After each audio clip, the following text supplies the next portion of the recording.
জায়গাটা হলো কলসির সৎসঙ্গ পাড়া। এখানে এটা হলো শিব মন্দির, কলসি সৎসঙ্গ পাড়ার শিব মন্দির।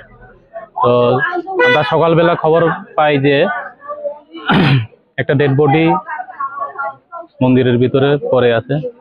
তো সেই মোতাবেক আমরা এসে দেখি যে আকাশ স্মক নামে একজন 18 বছরের যুবক মৃত অবস্থায় পড়ে আছে। তো যথারীতি আমি আমাদের সিনিয়র অফিসারদের জানিয়ে দিই এবং ফরেনসিক মোবাইল টিমের জন্য ফরেনসিক মোবাইল টিমদের খবর দেওয়ার জন্য অনুরোধ করি। সেই মোতাবেক ফরেনসিক মোবাইল টিমদেরকে খবর দেওয়া হয়। আমিও পার্সোনালি ফোন করেছি এবং তারা এখন রাস্তাতে আসতেছে। তো দেখা যাক ফরেনসিক মোবাইল টিম এসে তদন্ত করবে আরো। তো তারপরে বোঝা যাবে কি এখানে কোনো নেগেটিভ কোনো কিছু আছে কি নাই, নাকি কোনো নিহত একটা দুর্ঘটনা, নাকি এখানে কোনো খারাপ কিছু আছে, তারপরে তদন্তে বের হবে আর কি।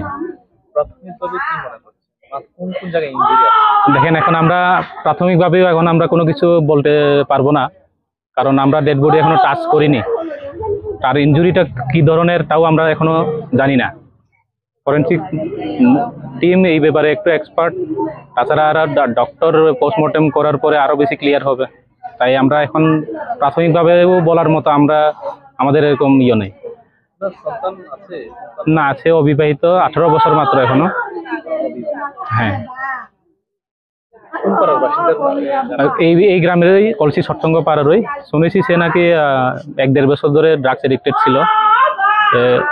ক্লাস 8 পাস করে 9 পর্যন্ত পড়াশোনা করেছে।